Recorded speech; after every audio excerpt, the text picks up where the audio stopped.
Evangelho segundo João, capítulo 5. Vamos abrir as nossas Bíblias no 5º capítulo do Evangelho de João. João acabou de registrar, no 4º capítulo, o ministério de Jesus na Galiléia, quando ele estava na cidade de Caná, e um homem nobre foi até ele para falar sobre seu filho, que estava doente.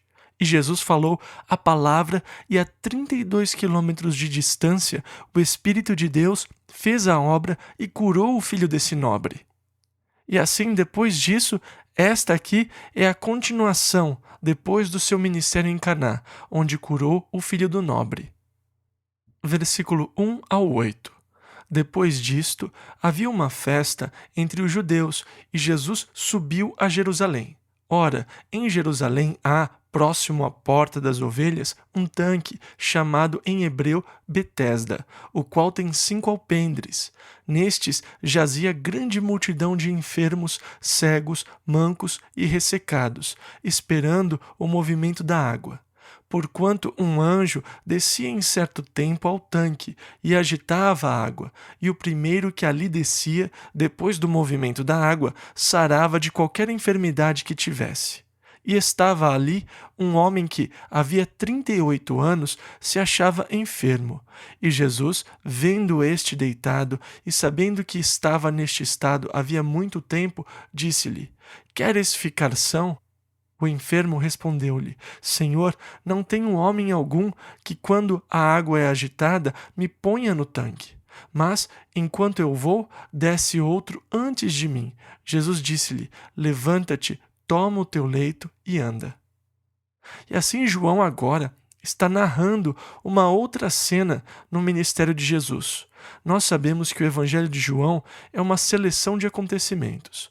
No capítulo 19 de João, ele nos diz que Jesus fez muitas outras coisas que não estão registradas, mas essas foram registradas para que vocês creiam que Jesus é o Cristo, o Filho do Deus vivo, e ao crer nisso, que tenham vida em seu nome. Dessa forma, João está nos dizendo que ele está selecionando algumas coisas da vida e do ministério de Jesus para demonstrar o fato de que ele era o Messias, o Filho do Deus vivo. Para que, através da sua fé nele, você tenha vida em seu nome. Quando João terminou o seu evangelho, ele disse que havia tantas outras coisas para escrever sobre Jesus, que se alguém tentasse escrever todas elas, todas as bibliotecas do mundo não seriam suficientes para comportar o que poderia ser escrito sobre ele. Certamente, nós estamos vendo isso nos dias de hoje, com uma multidão de livros sendo publicadas sobre a Bíblia e sobre Jesus, e ainda nós nem chegamos perto de esgotar tudo o que poderia ou talvez devesse ser dito sobre o tema. Essa é só mais uma ideia. O tanque de Betesda, que dizem que ficava dentro do Portão do Cordeiro, que hoje fica dentro do que é conhecido como Portão do Leão, porque o Portão do Cordeiro não existe mais nos muros da cidade de Jerusalém, mas dentro do Portão do Leão, em suas escavações, encontraram o tanque de Betesda, onde Jesus ministrou a esse enfermo. Haviam muitas pessoas por lá que eram cegas, aleijadas e muito mais, por causa de uma tradição que se desenvolveu em relação ao tanque. Sempre que as águas começassem a se mover, o primeiro a entrar no tanque seria curado de qualquer enfermidade que tivesse. Então, todas as pessoas que eram aleijadas, cegas, coxas ou em qualquer outro estado ficavam ao redor do tanque, esperando pelo agitar das águas. Você pode imaginar que cena mais lamentável deveria ter sido. Ver esse tanque de água com esses 5 portões e todas essas criaturas grotescas deitadas ao redor, esperando pela água ser agitada, e então uma séria disputa, e a pessoa cega, é claro, ficava em desvantagem porque ela apenas conseguia ouvir os ruídos das pessoas, e então se dava conta do que estava acontecendo, e tentava entrar no tanque, e o primeiro de todos era curado de qualquer enfermidade que tivesse. E você pode dizer, bem, como você pode explicar isso? Por que somente o primeiro era curado? Nós sabemos que há um poder tremendo na fé. Jesus disse que se você crer, todas as coisas são possíveis àquele que crer. Quantas vezes Jesus disse às pessoas que, por sua fé, foram curadas? Fé é um poder tremendo. Ela pode ativar o trabalhar de Deus em seu benefício. E, às vezes, as pessoas precisam de um ponto de contato para liberarem a sua fé. Muitas vezes a fé se torna passiva. A nossa fé em Deus frequentemente se torna passiva, mas não deveria ser assim. Eu não estou defendendo essa ideia, apenas estou declarando os fatos. Mas uma fé passiva realmente não faz muita coisa. Eu acredito que Deus é capaz. Eu acredito que Deus criou o universo e por isso eu sei que Ele pode fazer qualquer coisa. Eu tenho a fé passiva para crer que Deus pode substituir um braço amputado. Eu digo que tenho a fé passiva para acreditar nisso, porque, na verdade, eu não tenho a fé ativa para acreditar nisso. E você me diz, bem, você crê que Deus criou o mundo? Claro que eu acredito. E você acredita que Deus pode fazer qualquer coisa? Claro. Então, se Deus pode fazer qualquer coisa, é claro que Ele pode dar um novo braço para uma pessoa que teve o seu braço amputado. E eu creio que Ele pode fazer isso. E eu não creio que Ele fará isso. Você percebe? Essa é a diferença entre fé passiva e ativa. Uma fé ativa acredita que Ele dará um novo braço. Agora, muitas vezes nós precisamos de algum lugar, algum ponto, uma experiência onde mudamos a nossa fé de um estado passivo, que pouco faz, para um estado ativo, que realiza muitas coisas. E frequentemente o ponto de contato é extremamente valioso. Agora, com essas pessoas, esse ponto de contato se desenvolvia sempre quando a água era agitada, e elas acreditavam que o primeiro a entrar no tanque seria curado de qualquer enfermidade ou mal. E porque elas acreditavam nisso, o primeiro a entrar na água, a sua fé era extremamente ativada, e essa pessoa cria que Deus a curaria. E porque ela acreditava que Deus a sararia, ela era curada. A sua fé se tornou ativa. Aconteceu da mesma maneira com a mulher que disse em seu coração: Eu sei que no momento que eu tocar a orla das suas vestes, eu serei curada dessa praga. E assim ela se enfiou no meio da multidão até que conseguiu se aproximar e tocar a orla das suas vestes. E na hora que fez isso, ela liberou a sua fé. Ela se tornou ativa e o poder de Deus ministrou a ela enquanto a virtude saía de Jesus, porque Deus responde à nossa fé. A sua fé pode ser um impedimento ou uma bênção. Aquilo em que eu acredito é muito importante. Se eu acredito que Deus não pode e nem fará uma determinada coisa, então geralmente essa coisa não acontece.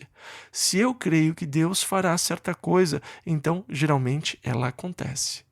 Quando eu era criança, infelizmente, havia muitas pregações negativas e muita gente se tornou vítima dessas pregações negativas. Eu ouvi muitos sermões contra muitas coisas. E um dos assuntos favoritos para os ministros atacarem era o fumar cigarros. E eu ouvi milhares de vezes quando era criança que se você fumar um cigarro, você não podia ser cristão, você não podia ser um filho de Deus e fumar. E eu ouvia isso. Agora, havia muitos dos meus amigos que também ouviam esse ensinamento e essa pregação, e eles acreditaram no que ouviram.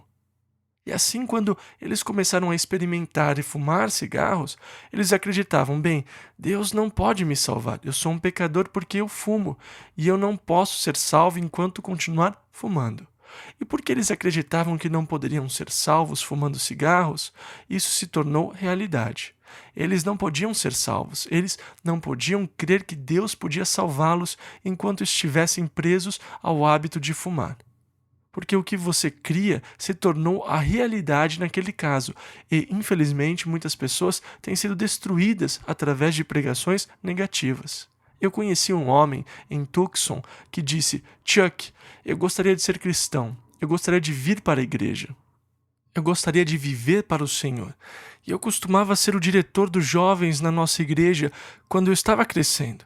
E eu estava servindo ao Senhor e eu estava muito feliz. E eu gostaria de voltar a fazer isso. Mas o meu trabalho me dá muito estresse. E quando eu chego em casa à noite, depois de um dia tão estressante, eu adoro sentar e relaxar como uma lata de cerveja. E por isso eu não devo ser salvo. E eu disse: quem te falou que você não pode beber uma lata de cerveja? Esse não é o problema. E apenas para chocá-lo eu disse: eu posso beber a cerveja que eu quiser, eu apenas não quero beber nenhuma. Mas muitas pessoas são mantidas longe de Deus porque estão enroladas com hábitos ou padrões que não conseguem quebrar. Elas já tentaram quebrar essas amarras, elas já escutaram por diversas vezes que não podem ser filhas de Deus. E assim elas têm tentado parar de fumar, mas não conseguem. E então pensam: ah, Deus, eu queria ser salvo, eu queria ser filho de Deus. E elas desejam ser, mas estão presas, não conseguem parar de fumar. O que elas estão tentando fazer é colocar a carroça na frente dos bois. Você entrega sua vida para Jesus Cristo e Ele é quem vai cuidar dessas coisas na sua vida, enquanto o Espírito Santo transforma a imagem de Jesus Cristo. Nós, frequentemente, em nosso esforço para sermos justos diante de Deus, estamos tentando trabalhar de fora para dentro.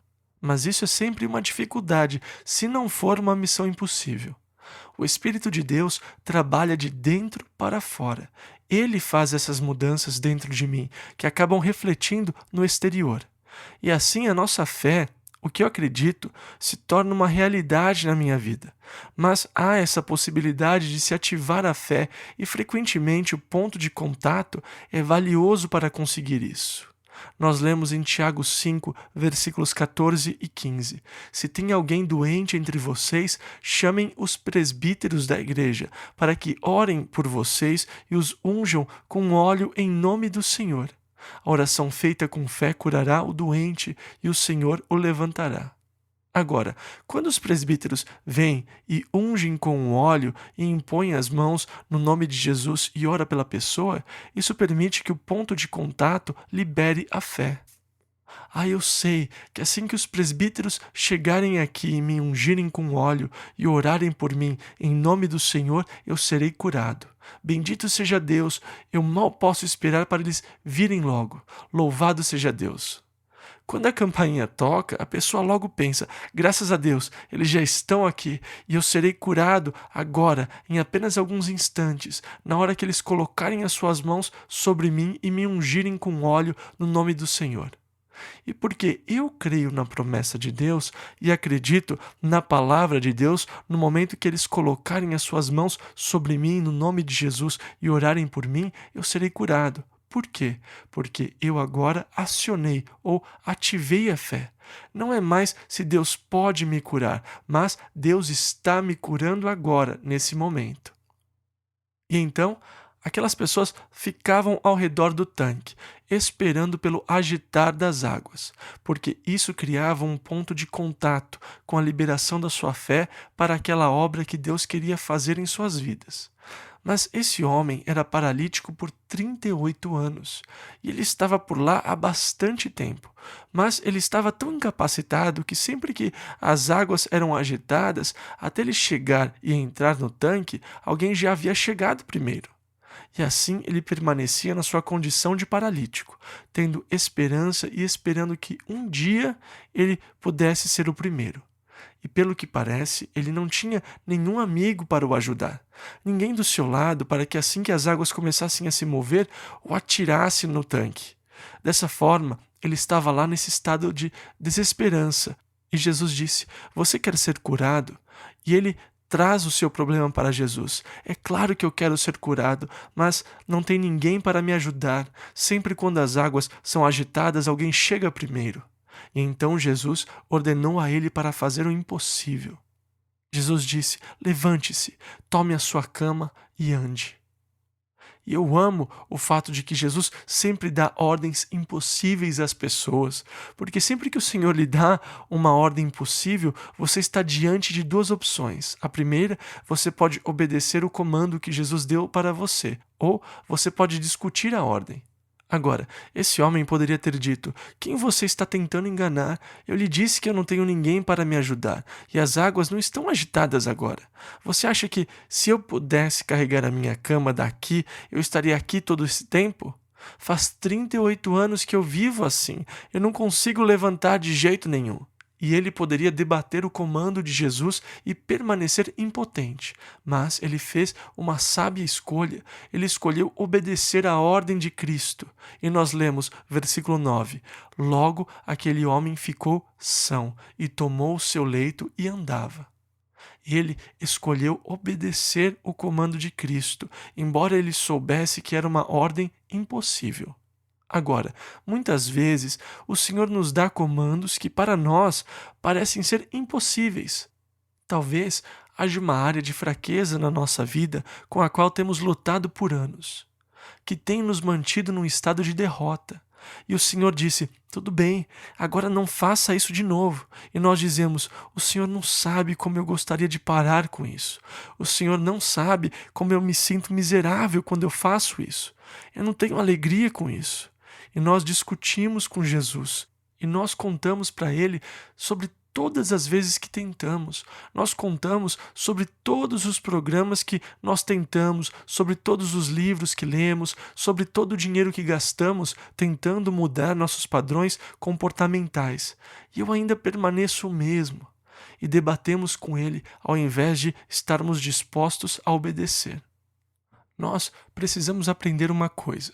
Embora Jesus possa nos dar uma ordem que pareça impossível, se a obedecermos, Ele naquele momento nos dará toda a capacidade, toda a força e toda a habilidade para cumprirmos o que Ele diz. Não discuta com Ele, mas diga: sim, Senhor. E assim o faça, porque se for para você obedecer o comando de Cristo, você receberá imediatamente tudo o que é necessário para obedecer esse comando. Por tantas vezes nós olhamos e dizemos: isso é impossível, Senhor. Não mais, porque Ele me disse para fazer assim, e pelo fato dele ter dito para que eu fizesse assim, Ele me dará capacidade para assim o fazer. E assim, aquele homem foi curado, ele pegou a sua cama e andou, mas eles não prestaram atenção ao calendário. Versículo 9: E aquele dia era sábado. E ele não foi muito longe até que alguns desses homens, em vestes pretas, com chapéus pretos e com longas tranças, disseram ao homem que havia sido curado. Versículo 10. Então os judeus disseram àquele que tinha sido curado: É sábado, não te é lícito levar o leito. É interessante ver a tradição que o homem se apega, mas realmente o que me deixa perplexo é como a tradição pode ficar profundamente arraigada na vida de uma pessoa. Eu acredito que uma das coisas mais difíceis de se libertar são as tradições. É realmente terrível conseguir se desvencilhar da tradição. Infelizmente, dentro da igreja existem um monte de tradições. Tradições da igreja que têm suas raízes nos mistérios da religião da Babilônia, mas que se tornou parte da tradição da igreja. Mas porque é tradição, se tornou tão arraigada que Martinho Lutero buscou romper e realmente rompeu. E não foi um rompimento realmente limpo de todos os abusos, porque ele trouxe para a reforma protestante muito da tradição ligada aos sistemas religiosos da Babilônia.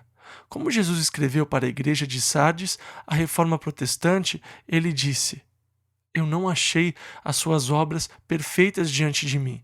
Vocês ainda têm um monte dessas armadilhas que pertencem às religiões da Babilônia e que não têm lugar no corpo de Cristo. Mas é muito difícil de se livrar de tradições. Elas estão tão enraizadas dentro das pessoas. E eles tinham certas tradições que se originaram por causa do sábado. Eles queriam interpretar a lei acerca do sábado.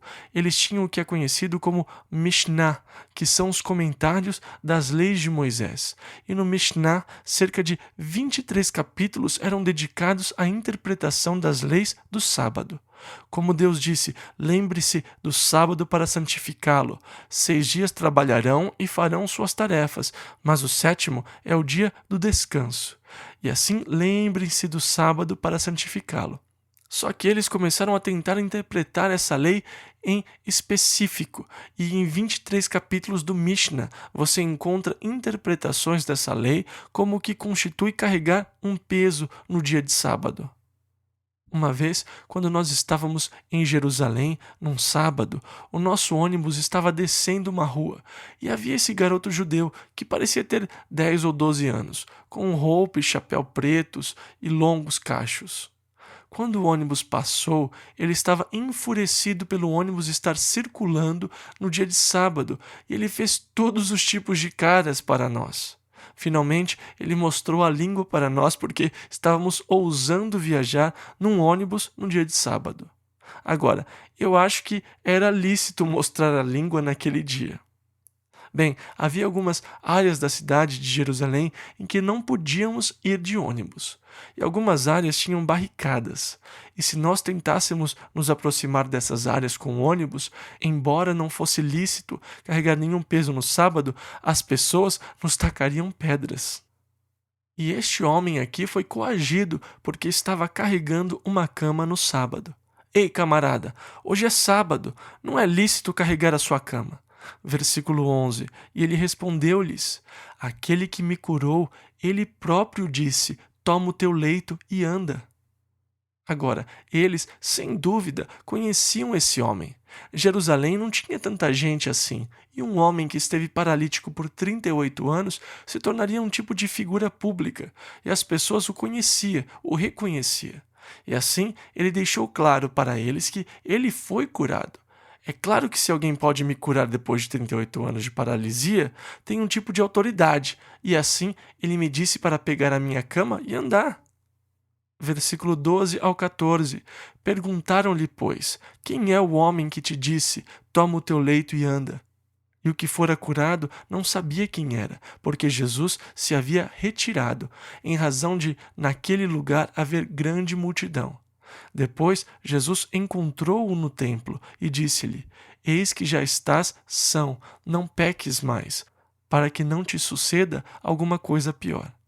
E nesse caso em particular, parece que Jesus relacionou a sua doença a um tipo de pecado na sua vida. Não peque mais para que não lhe aconteça algo pior.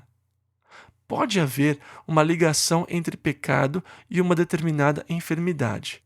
Mas seria muito errado generalizar e dizer que qualquer doença ou enfermidade está diretamente ligada a algum pecado.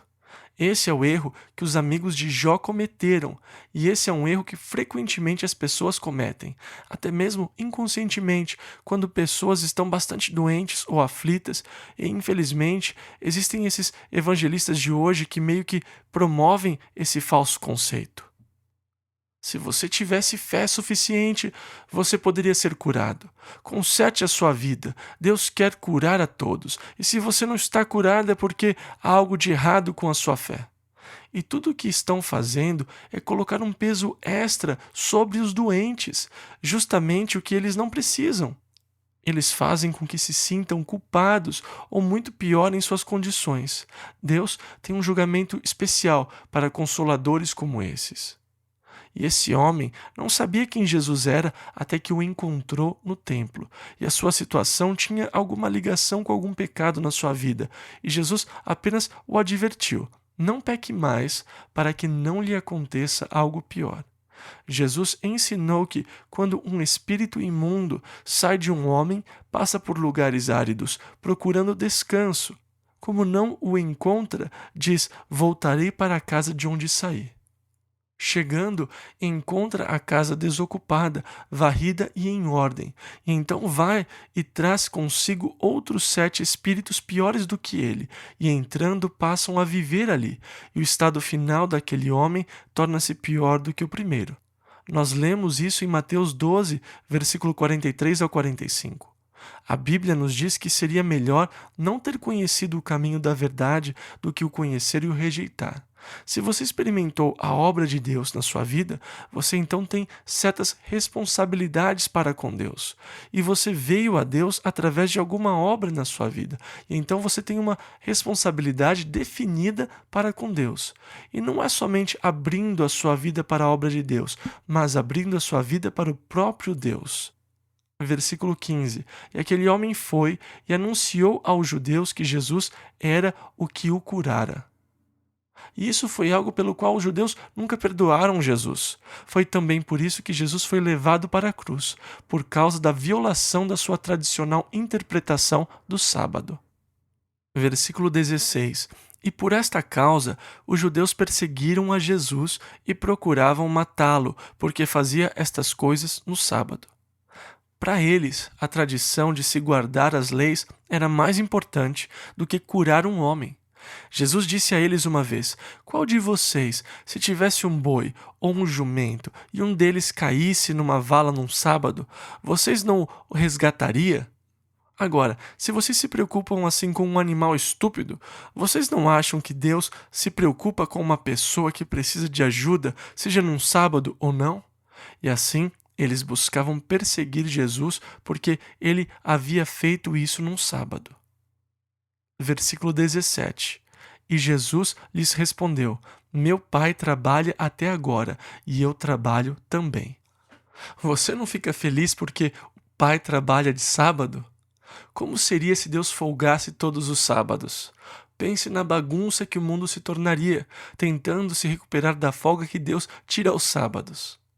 No Salmo 121, versículo 4, nós lemos: eis que o protetor de Israel não dormirá, ele está sempre alerta. Deus não tira folga em nenhum dia. Deus está trabalhando na vida do seu povo em todo o tempo. E assim, Jesus disse: o meu Pai trabalha hoje e por isso eu trabalho também. Versículo 18. Por isso, pois, os judeus ainda mais procuravam matá-lo, porque não só quebrantava o sábado, mas também dizia que Deus era seu próprio Pai, fazendo-se igual a Deus.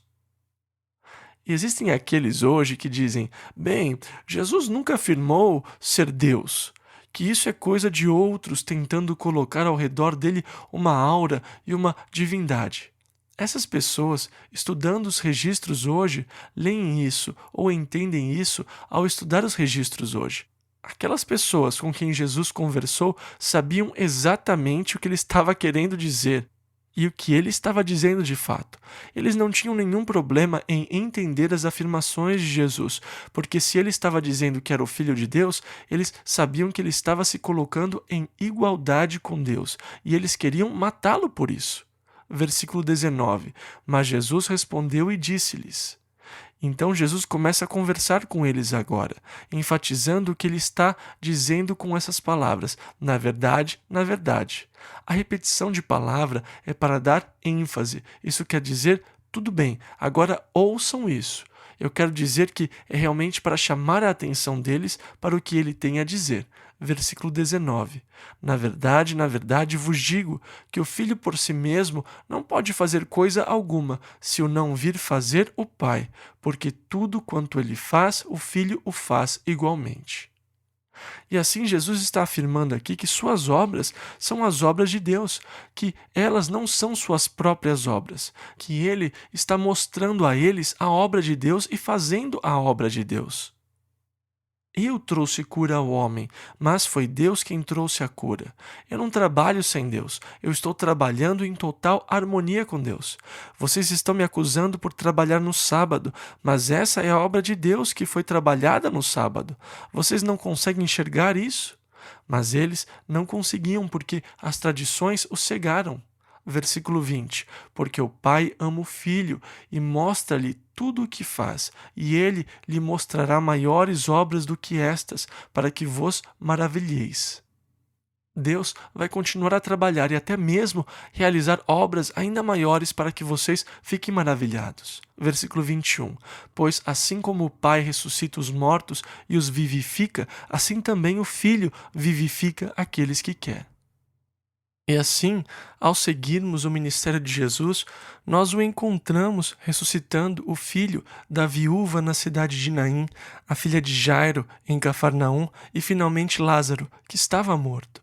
Porque Deus pode vivificar até mesmo aqueles que já estão mortos, e o Filho, fazendo as obras do Pai, dará a vida àqueles que Ele quiser. Versículo 22. E também o Pai a ninguém julga, mas deu ao Filho todo o juízo. Eu estou agindo de acordo com o Pai, em harmonia com Ele, fazendo a sua obra. Versículo 23. Para que todos honrem o Filho. É isso que Deus deseja, que nós honremos o Filho. Agora, uma das marcas das falsas seitas é sua falha em honrar o Filho. Existem três coisas que Satanás ataca constantemente: a palavra de Deus, a divindade de Cristo e a obra do Espírito Santo. Ele ataca a Trindade, ele ataca a palavra de Deus. Deus realmente disse isso? Ele ataca a divindade de Jesus Cristo e você encontra isso em todas as seitas. Experimente os espíritas para ver se eles são de Deus e se seu testemunho de Jesus Cristo está aonde realmente deveria estar. E Satanás ataca a obra do Espírito Santo. Então Deus trabalhou essas obras através de Jesus, versículo 23, para que todos honrem o Filho, como honram o Pai. Quem não honra o Filho, não honra o Pai que o enviou. E há tantas pessoas que dizem: bem, eu acredito em Deus, mas eu não vejo uma necessidade para Jesus, eu realmente não sei sobre Jesus. Jesus está declarando aqui: olha, se você não me honrar, você não está honrando o Pai. E assim os testemunhas de Jeová, e esses que falham em realmente honrar a Jesus, embora afirmem ser testemunhas de Jeová, eles não estão realmente honrando o Pai. Versículo 24. Na verdade vos digo que quem ouve a minha palavra e crê naquele que me enviou tem a vida eterna. Crendo na palavra de Jesus, crendo no Pai que o enviou, versículo 24 ainda, e não entrará em condenação, mas passou da morte para a vida. Quem ouve a minha palavra, ou seja, ouvir aqui no sentido de observá-la, guardar a palavra e crer em Deus, você tem a vida eterna. Você não entrará em condenação, mas passou da morte para a vida. Observe como o homem tem interpretado isso através da história da igreja e quantos regulamentos e requerimentos nós colocamos sobre um homem dizendo: os seus pecados são perdoados e você é um filho de Deus se você fizer isso, isso e aquilo. Guarde essas regras e leia esses regulamentos e siga isso. E dê os dízimos e tudo isso aqui também.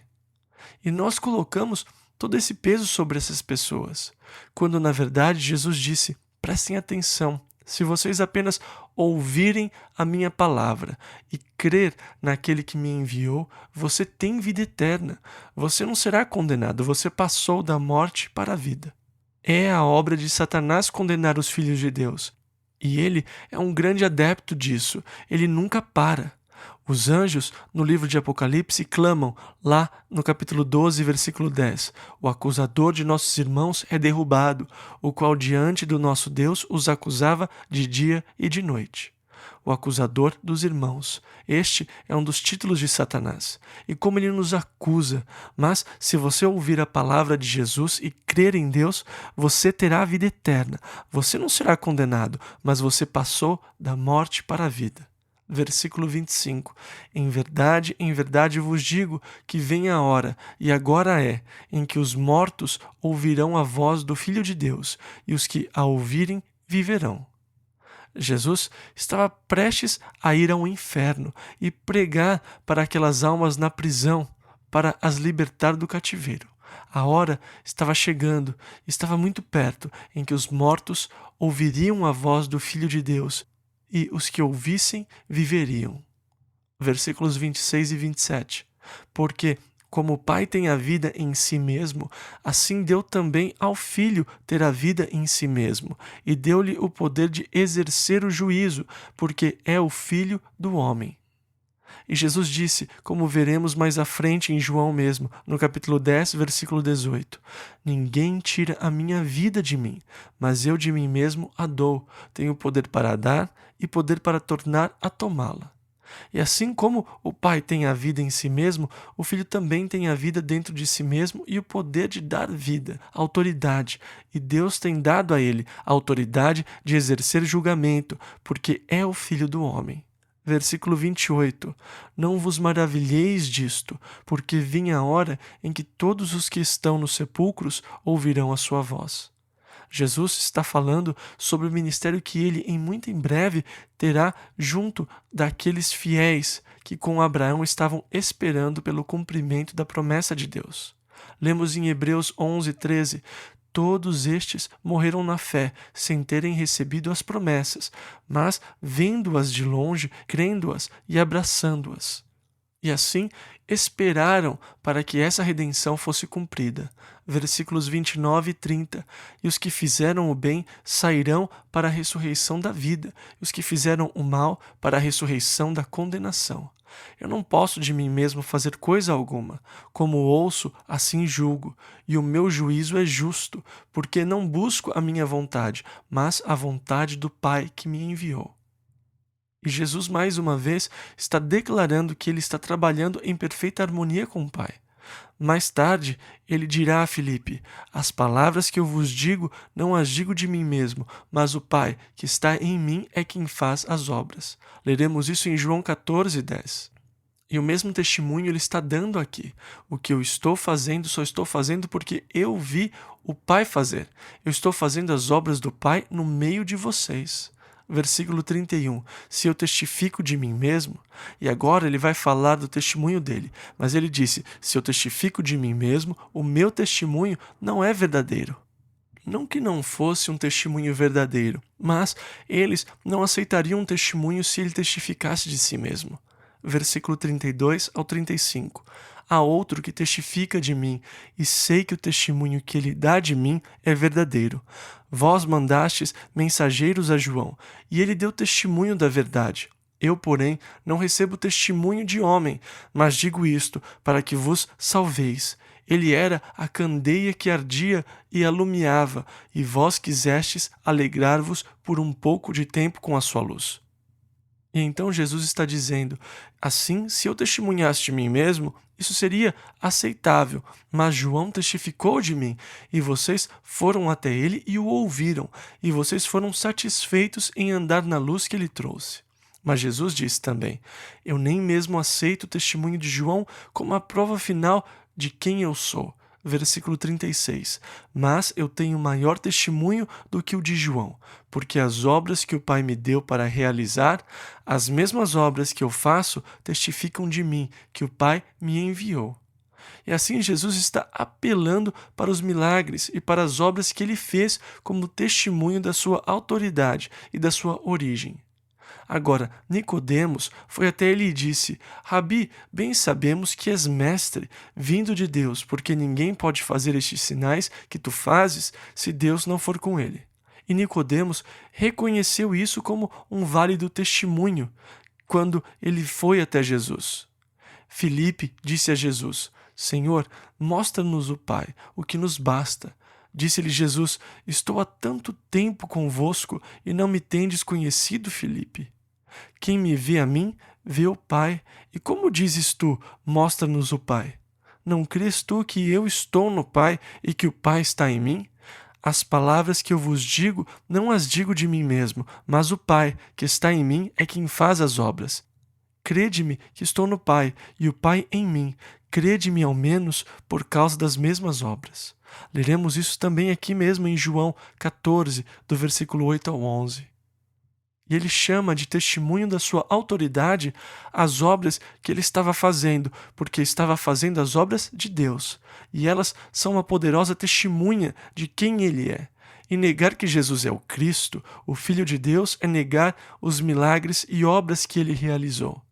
Agora, você sempre vai encontrar esses liberais que buscam racionalizar os milagres. E quando chegarmos no próximo capítulo e Jesus alimentar a multidão com 5 pães e 2 peixes, eles vão dizer que naquela época todo mundo carregava sua comida nas suas longas mangas que eram amarradas ao punho, e que eles eram tão egoístas que não queriam dividir a sua comida com os outros, que podiam ter esquecido de trazer a sua. E eles estavam todos sentados lá em egoísmo, não querendo comer a sua própria comida na frente dos outros, mas ainda não estavam dispostos a dividir sua comida com os outros, até que um menino veio e disse: aqui está, Jesus, eu te dou o meu lanche. E eles ficaram tão emocionados e tocados pelo exemplo lindo dessa criança que o milagre aconteceu. Todos eles desamarraram as suas mangas e dividiram os lanches, e quando recolheram as sobras, conseguiram juntar mais de 12 cestas cheias. Não é precioso e maravilhoso o exemplo de uma criança levando a congregação a ser generosa? E assim, a lição que esses liberais ensinariam é a do exemplo de uma criança nos levando a atos de benevolência. Ah, não! Jesus realmente não estava andando sobre as águas. Ele estava andando ao redor da margem e os discípulos estavam quase chegando na praia. Eles apenas não se deram conta disso. E assim ele apenas andou e entrou no barco e eles estavam já na margem. Não teve problema nenhum. Pedro foi tão tonto que não percebeu isso e começou a afundar e teve que pedir por ajuda. E aqui, dessa forma, Jesus está declarando: eu poderia testificar de mim mesmo, mas vocês não receberiam isso. João testificou de mim, mas não estou pedindo para você acreditar nisso. Acredite por causa das obras, elas testificam de mim. Versículo 37.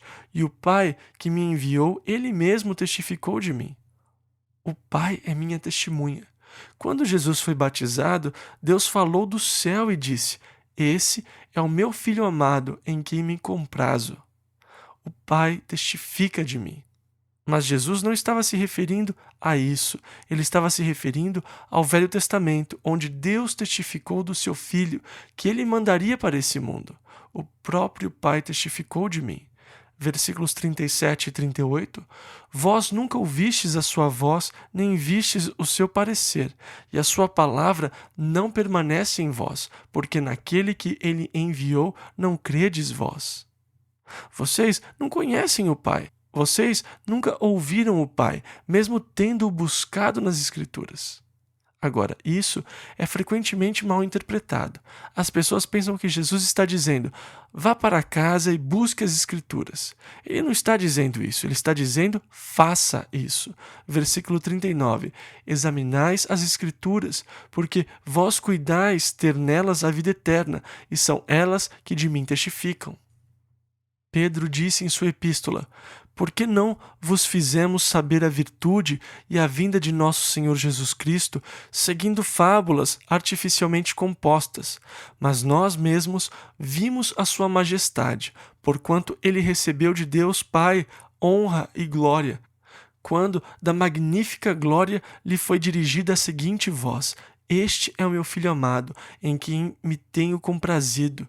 E ouvimos esta voz dirigida do céu, estando nós com ele no Monte Santo. E temos muito firme a palavra dos profetas, a qual bem fazeis em estar atentos, como a uma luz que alumia em lugar escuro, até que o dia amanheça e a estrela da alva apareça em vossos corações. Lemos isso em 2 Pedro 1, do versículo 16 ao 19. Todo o Velho Testamento estava testemunhando sobre aquele que está por vir. Como Jesus disse: eis aqui venho. No princípio do livro está escrito de mim, para fazer, ó Deus, a tua vontade. Lemos isso em Hebreus 10, versículo 7. Declarando que o princípio do livro, o Velho Testamento, foi escrito sobre Jesus.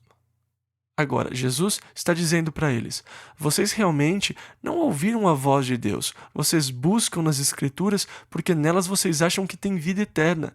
Mas, na verdade, vocês não ouviram a voz de Deus porque as Escrituras falam de mim. Versículo 40 ao 43. E não quereis vir a mim para terdes vida. Eu não recebo glória dos homens, mas bem vos conheço que não tendes em vós o amor de Deus. Eu vim em nome do meu Pai, e não me aceitais. Se outro vier em seu próprio nome, a esse aceitareis. A referência aqui é ao Anticristo, que breve entrará em cena. E embora os judeus tenham rejeitado Jesus Cristo, eles receberão esse homem de braços abertos, que virá com grande enganação, um programa de paz e prosperidade. Se você conversar com um judeu ortodoxo hoje, eles dirão que reconhecerão o seu Messias, porque ele virá e restaurará o seu templo. E eles estão ansiosos pela reconstrução do templo, mas estão esperando para que um certo homem os lidere nessa tarefa. E quem quer que esse homem seja, eles o aclamarão como Messias. E este é o sinal que eles estão esperando: qualquer um que os leve à reconstrução do seu templo. Mas, por causa da sua descrença no Filho de Deus, eles serão enganados, e o homem que irá liderá-los na reconstrução do templo é o Anticristo, que virá no seu próprio nome. Mas ele, Jesus, ele disse: vim no nome e na autoridade do meu Pai, mas vocês não me aceitaram. Esse homem virá no nome dele, e vocês o aceitarão. Ele irá até o templo após 3 anos e meio, declarando que ele é bom e exigindo que ele seja adorado como Deus. E através dessa blasfêmia, ele provocará a grande ira de Deus, que será derramada naquele tempo sobre o mundo que rejeitou a Cristo. Versículo 44. Como podeis vós crer, recebendo honra uns dos outros? Uma coisa que me deixa doente é o ego inflamado dos homens, quando damos honra, glória e louvores a um homem. Quando eu fazia parte de uma certa denominação, uma das coisas que me deixava doente era ter que ir às convenções, onde os homens honravam uns aos outros. A introdução dos palestrantes era uma dor para suportar. Quando começavam a falar desse grande, poderoso e maravilhoso instrumento de Deus, que Ele enviou para nós para ser uma bênção e honra e glória, assim, quando esse homem se levanta para começar a falar, ele tem que dar honra a outra pessoa que deu essa introdução gloriosa. Eu agradeço a Deus por irmãos como esse que em tudo glorifica a Deus. E eles continuam dando tapinhas nas costas e exaltando uns aos outros. Jesus disse que, enquanto você estiver exaltando homens, como você pode ouvir a voz de Deus? A voz de Deus busca exaltar a Jesus Cristo. João disse que ele cresça e eu diminua.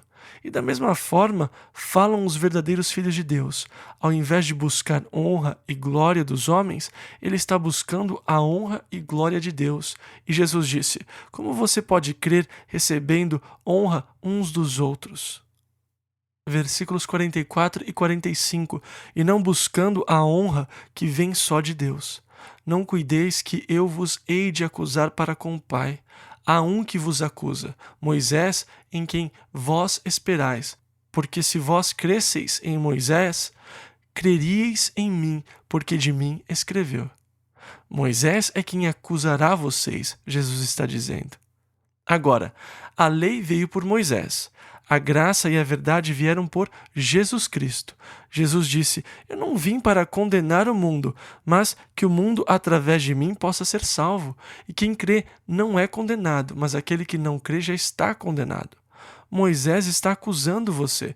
Moisés disse a vocês como Deus queria que vocês vivessem. E vocês não cumpriram o requerimento, e por isso a lei se coloca como o acusador do homem, não o redentor, não o salvador. A lei não pode salvá-lo, ela não pode lhe tornar justo. A lei o condena e o acusa, porque ela mostra o quanto você falhou em relação àquilo que Deus queria que você fosse. Jesus disse: não pensem que eu vou acusar vocês perante o Pai. Aquele que vocês confiam é o que os acusará. Moisés vai acusar vocês, aquele em que vocês acreditam. Versículo 46. Porque se vós cresceis em Moisés, creríeis em mim, porque de mim escreveu.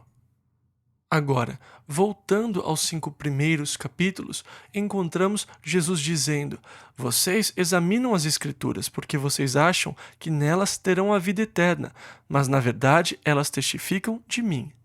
E você pode voltar e entender de verdade os 5 primeiros livros da Bíblia, e você verá que Moisés está falando de Jesus em todo o tempo, ao lidar com os vários tipos de sacrifícios, por exemplo.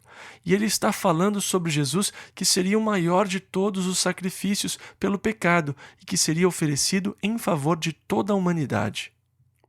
Versículo 47.